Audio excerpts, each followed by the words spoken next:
All right, so our topic today is about building a dynamic database. We thought this would be a good topic for December because as we're getting closer to the holidays and everything, everybody's already probably done their business planning. They've already done um, a lot of what a lot of planning for what they're going to be doing next year. And so we thought that this would be a good way to segue into how to prepare your database, your people, so that you're effectively communicating with those people throughout the year, and allowing your database to compound upon itself.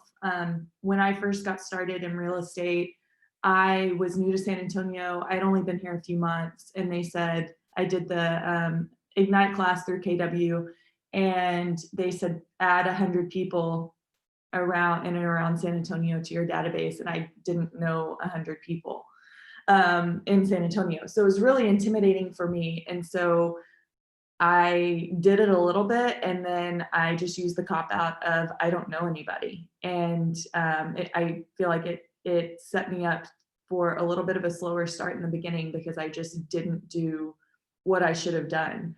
And so the first part of the class that I'll be covering is going to be mainly talking about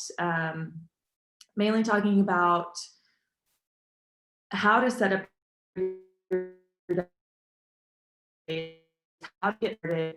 If you're new to the business, or if you've been in the business for a couple years but you don't have an organized database, it's absolutely vital that you get organized with that. And there are different levels of use with a database. You can set follow-ups and everything so you remember, or you can just use it to keep notes and keep track of conversations with people. But I think it's really important to have that all in one place so that you can reference that and go back to it whenever you need to.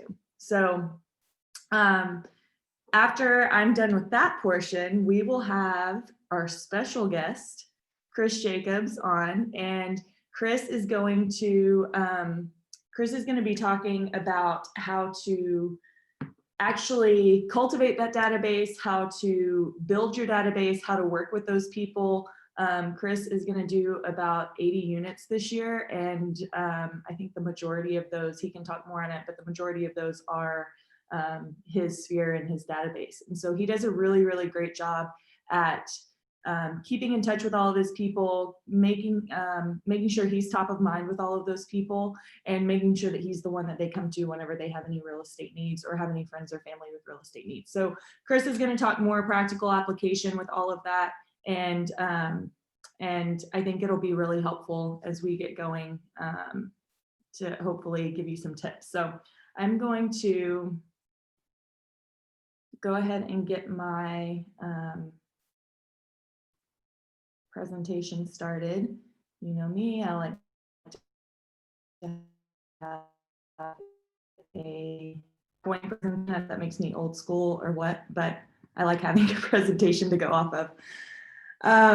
So building a dynamic database, this is something that I've heard. I'm not sure where I first heard of a dynamic database, but the word dynamic sounds really good, but I don't think I ever really knew or understood what that was really talking about in terms of database. So when I started preparing for this class, I looked up the word dynamic, and the dictionary actually defines it as a constant changing or activity or progress. So I think that's actually pretty spot on with how you should look at your database. It should be ever changing. It should be ever growing. You should be recategorizing people up and down based on where they are in the process, if they've bought with you or sold with you, if they've referred business to you, or if it's someone, frankly, that you don't really ever want to talk to again or work with again. And we all have those people too. So I think the constant change, the constant progress is really the goal, so that the longer you're in the business, the larger your database grows and the more effectively you communicate with those people.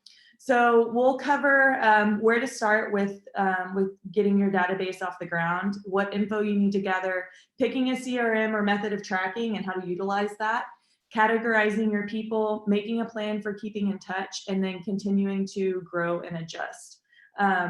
I forgot to say, we do have somebody looking at the comments on Facebook. So if you have any questions or anything, just drop that there. Let us know that you're watching, or let us know if you have any questions, and we'll try and stay on top of that. So where to start? Like I said, when I got started, I didn't do a good job of getting started with this. I think I wrote some names down the very first time um, that I was asked to do that, and then I never revisited it because I didn't feel like I had enough there to really cultivate. So get all of those limiting beliefs out of your head if you have any of those, and just start writing. That's the most important thing, is just start writing names down of people you know, connections you've made, people you like, people you would like to spend more time with, whether that's family, friends, friends of friends. I think it's important to just get started writing. I think with this portion of it, I think it's important to do that. Either you can do it by hand. I prefer to keep this in an Excel spreadsheet. My brain doesn't really think in terms of Excel, but I think Excel is really great for doing your database and getting it built out. So just start writing. I visited my Christmas card list. I like to send a Christmas card every year. So I already had names and addresses of a lot of people in there. Christmas card list is great. Social media is obviously great. Go through Facebook. You can categorize your friends or people you know by where they live or where they went to high school. And you never know if somebody went to high school here and you knew them from a previous life in college or from another city you lived in. They know people here. If they grew up here, if they have friends and family here, then they might have some potential connections for you that that would be good people to help in the future. So think a little bit deeper than just people who live around you. It can go further than that. Go through old emails. I found some random people who I was on email chains with through mutual friends who I had a connection with, but never really connected on Facebook or never connected via email and or phone. And I just pulled them from my old emails and added them into my database. Kids activities, that's totally reflective of the stage of life that I'm in right now. I have a 6-year-old, a 3-year-old, and a 9-month-old. So pretty much everything that I am involved in is their stuff. So their soccer team or their daycare or whatever I'm doing, it pretty much revolves around what they're doing. And so keeping track of different groups or networks that we've made through there, it's been really nice because we've made a lot of good friends through daycare and through our kids' friends and their parents. So being aware of that and adding those people in as you meet them and as you build a relationship with them is really important too. And then wherever you're involved, if you volunteer at a place regularly, if you are involved in your community, wherever it is, I think it's really important to tap into that so that you're working with people that you are already around and you're already wanting to spend time with. You share a similar interest, you've connected while doing something that you both enjoy doing. And so that's the type of bond that's going to be easier to foster down the road.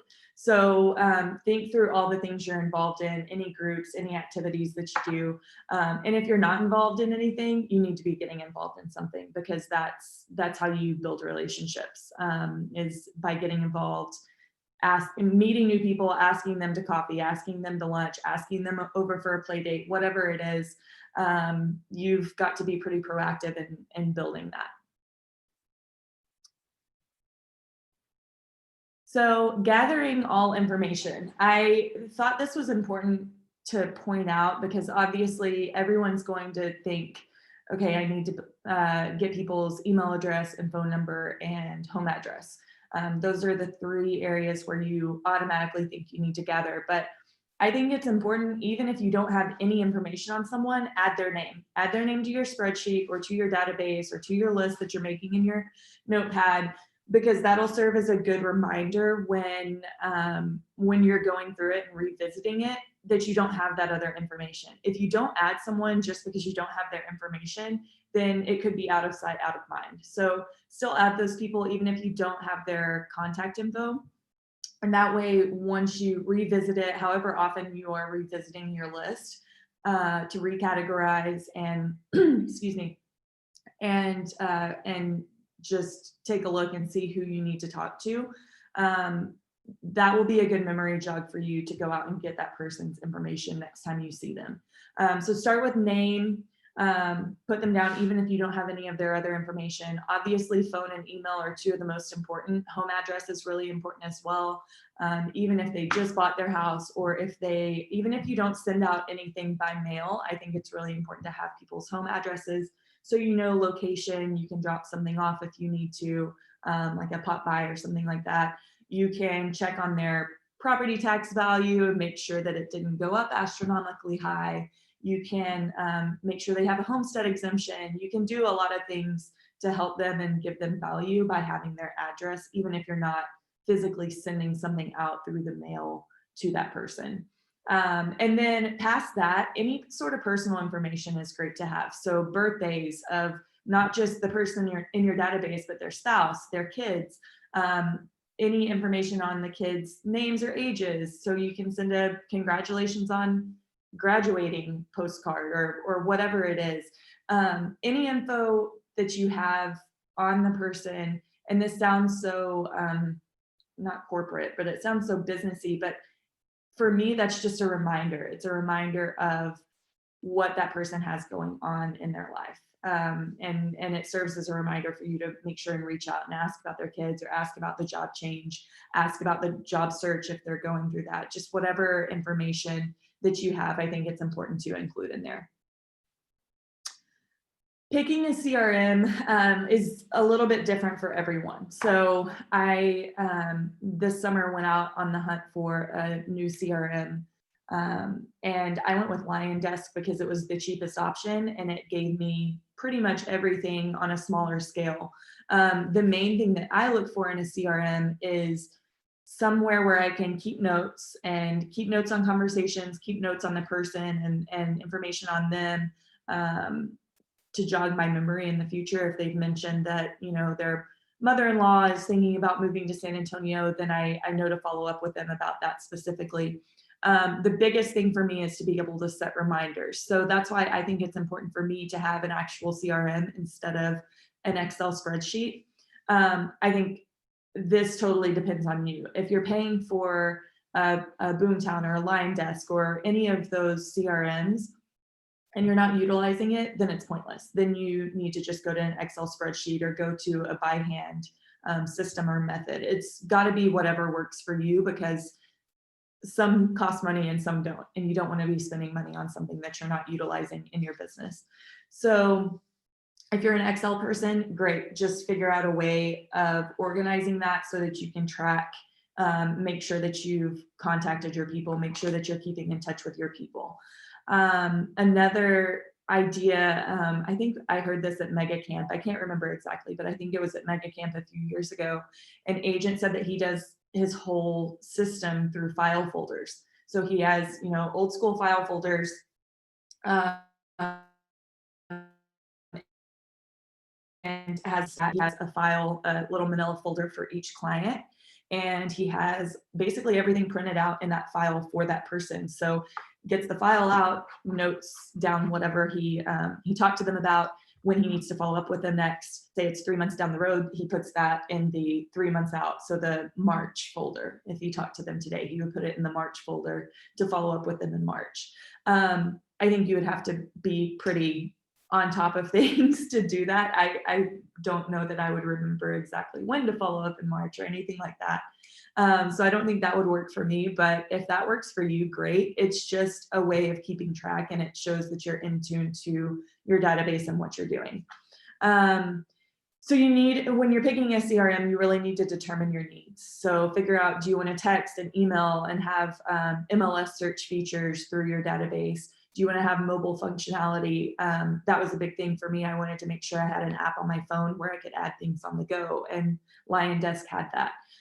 So you've got to do some research. There's some, if you just Google different real estate CRMs, a lot of options come up, and there are a lot of charts that show what each thing costs and what each thing offers, and then you can kind of go from there. LionDesk was recommended to me from a realtor friend in Houston, and and it worked well. So that's what I went with. On the team, we use Boomtown, and it has a million more capabilities, but it is more expensive for an individual agent. So you've kind of got to balance if something like that is worth it for you or not. Categorizing your database. So once you've written all your people down, you've gotten all their information compiled, you've got them in your database, however you are tracking it, I think it's really important to categorize people based on how they stand in your business. So this is just an example. This is not how you have to do it. But this is just to kind of get you thinking. You can call it, call each category whatever you want it to be. So tier 1 or gold star or A+ clients or whatever it is.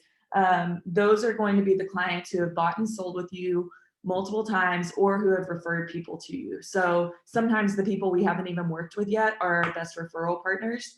And so those need to be top of mind, just like a loyal client is, because they're sending you business and you need to treat them, just as well as the clients who have actually bought and sold with you several times. So the tier 1 or the A+ clients are they're going to be getting everything that you do. You are going to be, writing them notes. You're going to be giving them pop buys. You're going to be calling and checking in on them a little bit more. You're giving them a little bit of a more customized service, I think.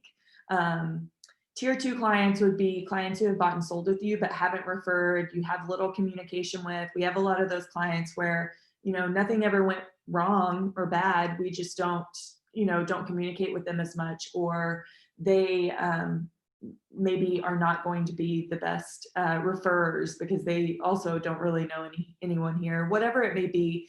That's just clients that you still want to keep in touch with. If you're sending a newsletter, you want to make sure and send them the newsletter. If you're doing something, if you're doing your routine, once every month or 2 months calls through your database, then you want to make sure and call those people and check in on them for sure. But they're just tier 2 because they're not getting that kind of next level that the tier 1 A+ VIP clients are getting. Tier 3 would be friends, family, network, who you haven't worked with, but there's potential there.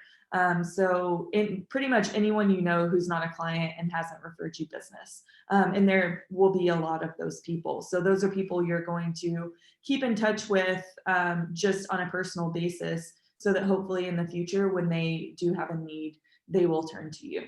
And then tier 4, I think this is really important, even though I think a lot of times we don't want to do this. Clients who we've worked with and we really don't want to work with again for one reason or another. I think it's important to keep them in there, just categorize them in a different category so they're not getting your mailers or they're not getting your routine touches. And you can revisit that. We'll talk about that in a minute, but you can revisit that always and make sure that, if you do need to reach out to one of those people, you can do that.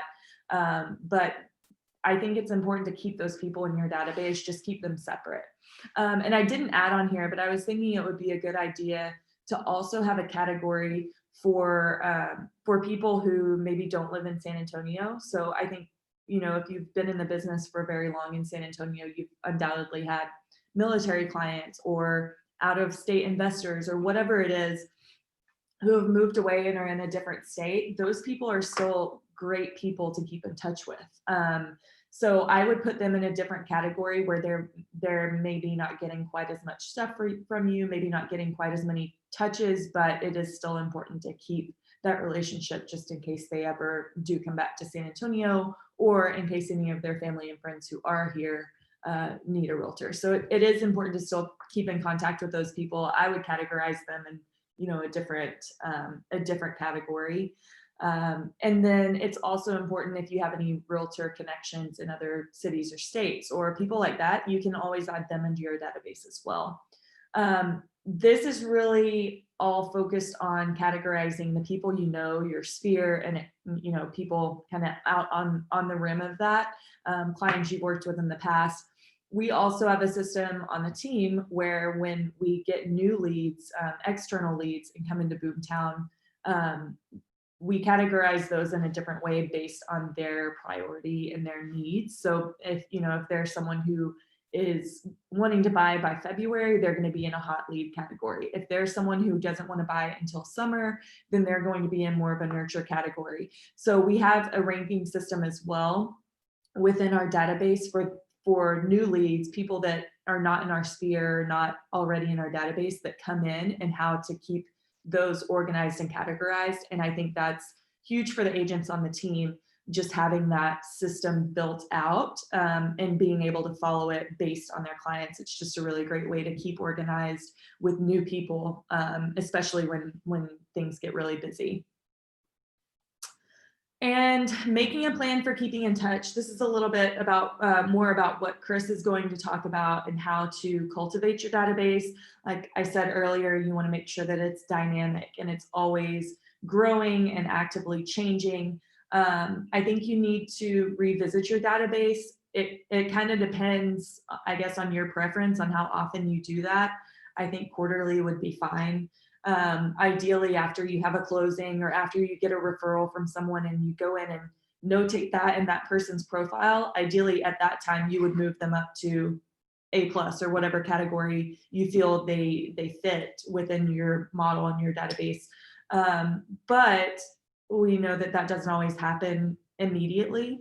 So I think it's important to sit down quarterly, more often if you deem it necessary, and just revisit your database, revisit how you have your people categorized or tagged in your database, and make sure that you have them in the right spot.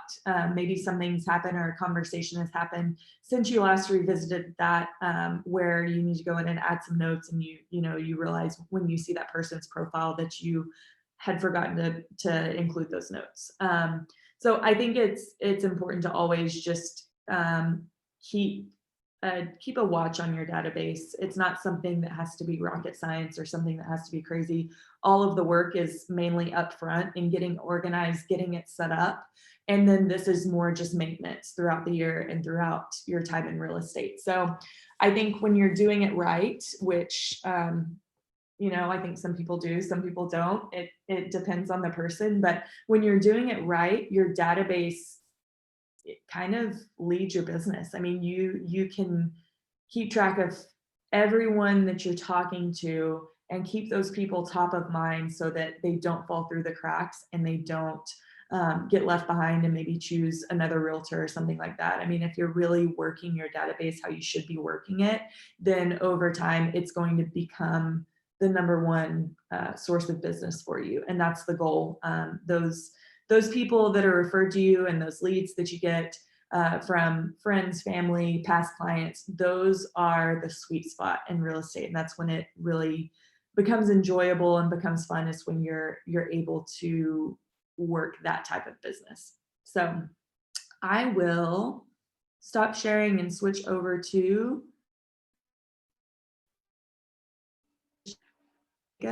let him take it from here on how he has cultivated his database and done really well with that. Hey, what's up, everybody? I'm a little less informal than the legendary Kendall over here. I don't have special slideshows, but I want to kind of capture and emphasize what she's saying and kind of how I've taken that to another level with my business. Because one of the things that when I got in this business probably 4 years ago, I came into it with a little different mindset, because I came from an industry almost 10 years of selling construction equipment. So there really wasn't a sphere to go after. It was more targeting specific accounts. So when I got into the business, I really wanted to focus on, okay, how do I grow a database that I can build myself and not just depend on friends and family, but use that to connect to other people that I essentially become friends with, but use them as major referral sources. So, there's a lot of unpopular opinions when it comes to the sphere. I know I'm on a number of different realtor groups on Facebook and social media that, talk about, well, you don't need a sphere to a database to grow your business or be successful.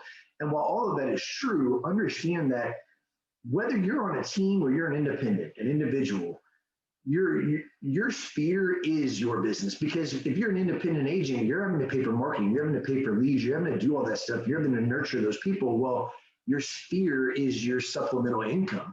When I joined the team, I was heavy onto team leads and trying to grow and establish myself throughout San Antonio. And in the same breath, focus on the community that I live in, and growing my pipeline there. And I essentially joined the team, and I used the team generated business to establish myself as a successful realtor, if that's what you want to call it. And I had very minimal sphere business. I had ones and twosies there. Before I got into the business, I was referring Shane and Clint probably a dozen or more clients a year. So most of my friends in Sphere already bought houses.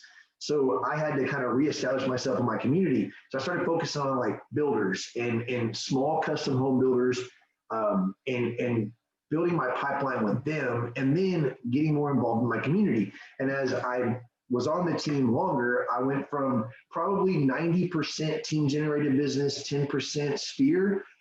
As of right now, I'll close 80 to 81 transactions this year. 45%, exactly 45% of that is Sphere business. Sphere business is categorized as business that I've brought in, that are friends, family, but more importantly, builders. You get a builder, you go and you swing for one of these custom home builders, you're bringing value to a builder because you're able to take them and nurture them, take them out to lunch, use it kind of like a corporate account. It's somebody that you want to continue to develop and continue to grow with, and you're going to get 6, 7 houses a year from them. But of those 6 or 7 houses that you're going to get from them that they want to list as spec homes, guess what? They're going to start wanting to use you to run their contracts on the custom side. And they're going to pay you to do that. And then that person that's building that custom, well, guess what? They probably need to sell in order to build. So you're going to slide that person in into your Sphere. So now that one builder lead that you brought in as your Sphere, that you nurtured and you grew with, you've just turned that into 6 homes, possibly 12 homes. And then any custom that may follow in behind that, you're going to pick up each one of those sell if they're selling too. So it is Sphere, in my opinion, is the most important part of your database, because what you want to do, again, you want to start, working on your Zillow and your outside leads, and that's how you're going to grow your business to start kind of bringing in an income. But that supplemental income is your Sphere business on the back end that kind of comes in and feeds you. Well, I made it a point to come in as that Sphere business and flip it. So now I'm running my Sphere business, more importantly, lunches, getting involved in the community, and then the team business supplements my income. It supplements me on the backside to make sure that I constantly have a flow of business. One of the biggest things that I did to grow my Sphere is getting involved in my community. Now, it's easier where I live. I live in a small town. There may be 2,000 people in this city, a town called Lavernia, Texas, but it kind of is bordered by San Antonio, Forestville, Stockdale, Seguin. So I have a lot of different little communities outside of it, but I get involved. I do a lot of giveaways. I spend a lot of money in marketing on my own because I want to make sure that when someone drives by and they see my name, they can relate it to a face. That face is related to the team, and that grows the team name and my name. Every year I get involved with FFA, 4-H, stuff like that. And when you've learned to leverage your time, it gives you more time to focus on stuff like that. Being involved and being a face to that community is probably the best way to grow your Sphere. Now, if you're from San Antonio and you live in town, you want to focus on school districts, local general areas. You've got different, neighborhoods and counties of San Antonio. Find ways to get involved. Find little community centers, stuff to be out there and help to coach football, coach baseball, coach basketball, little stuff like that. Because while you're nurturing your friends and your family, really the biggest Sphere source is the people that constantly see your name, constantly see your branding. Because friends and family, everybody knows a realtor. My brother knows a realtor, my friends know, everybody knows a realtor. Then they start battling back and forth. Well, who do we use? I don't want to make anybody mad. So find another way to grow that Sphere by getting more involved in the community, putting together community events, fundraisers. Every time a friend pops on Facebook and says, hey, my son's got candy to sell, be a part of that. Buy a couple pieces of candy and start taking those pipeline people and start staying in touch with them, whether it be a Facebook message or a text message. Check in with them. Don't talk about real estate. Just ask them how they're doing, kind of like what Kendall was going over. Keep track of that, but find other resources and avenues to build that sphere, because again, your builders, there's tons of custom home builders, your pocket builders, your national builders around where you live, go and visit with them. Become friendly with those builders, because they refer a lot of business to agents that need to list homes for people that are trying to buy in those communities. So those are a lot of different ways to kind of grow and nurture your pipeline. What Kendall said, I mean, it's pretty much spot on. It's just finding ways that fit what you want to do. But the more you focus on it, the better your business is going to be, because you're not having to work as hard. You're not having to spend as much money marketing. You're not having to buy leads. And if you're a part of a team, again, you're leveraging your team to help you run your sphere while supplementing your income with team generated business. And that's really how I feel like most teams should operate. That's how I feel like every agent's goal should be. Okay, I'm going to start doing the Zillow stuff and Trulia and that kind of online lead generation. But I'm going to slowly nurture my pipeline. I'm going to feed it from the back end. And then once I can flip the script, I'm going to flip it over. And now my sphere is my main source of business. And I'm going to supplement my income with the back end stuff that the team provides. And it's just a good way to kind of find a good balance in your career. But more importantly, it kind of keeps you some sanity, because your sphere are the people that you can go out and have drinks with, you can go to events with, and you don't have to spend as much time constantly nurturing and trying to establish a relationship to earn their business, because you pretty much already got it. Therefore, giving you more time to spend with your family and kind of getting away from the business in general. So that's kind of my take on it. Like I said, it's not, I don't have the spreadsheets and slideshows and the fancy stuff that Kendall can put together. So that's my take on it. If you've got questions about it, or you've got questions for me on how I built my builder pipeline, reach out to me anytime. I'll walk you through it. I'm not going to give you all my secrets, but I'll share some of it with you. But in the meantime, y'all keep tuning into these. What Kendall's putting out there is fantastic information. I sure wish she'd have been around when I started this business, because it would have really helped me grow mine much sooner than it did. So y'all make sure and give her a clap and a pat on the back when y'all see her in person. Don't give her the COVID. We need her safe and healthy to keep us in line. So y'all, thanks for tuning in, and I'll be seeing y'all later. Oh my God, I'm dying at that. Don't give her the COVID. Thanks for that. Also, thanks for calling me fancy so many times. I appreciate that. Well, thanks, Chris, for all the info. He's a killer. So I'm glad y'all got to hear a little bit about his perspective on nurturing your database and keeping top of mind with those people, because his success shows that. So I think that pretty much wraps it up for this class. Let us know if you have any questions, if you'd like a copy of the recording or anything like that to reference later. We're happy to share that with you. Just drop a comment and we will send it over your way. I think that with this, if you actually use it and keep track of it, I think that your business will kind of start to flow from there. If you do it right, then your business will develop from a database, and that's how it should be. So try and get organized with it and get it locked down and all that, so that you're ready going into the new year.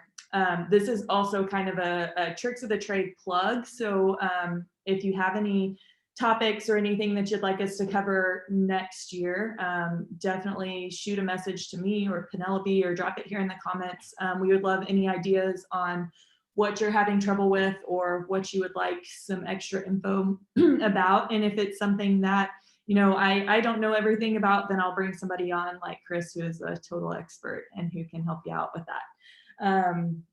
I think next month our plan is to cover property taxes. Since it's January, we're getting into a new year. Homestead exemptions become a big thing for people who have bought this year. So we're going to do a tax class. Lucky for me, my husband works in property tax, so I've got all the fun property tax info coming your way for January. We'll start the year off on a really boring note. So we'll try and provide some value and some good information for you that you can take back to your clients and make sure that they are saving money on their taxes. And it's just another way to provide value to your clients. So thank you all so much for tuning in. Thanks for interacting in the comments. It makes me feel a lot less silly when you're interacting and giving me hey, we're here. You're not just talking to your computer in the office with a white background and you're not going crazy. So I appreciate all of y'all for commenting and tuning in. And I hope you have an incredible Christmas with your family. Take some time and make sure you are spending some good time with your family this time of year. It's really, really important to recharge those batteries and give them the time that they need. So have a Merry Christmas and a Happy New Year, and we will see you in 2021. Bye.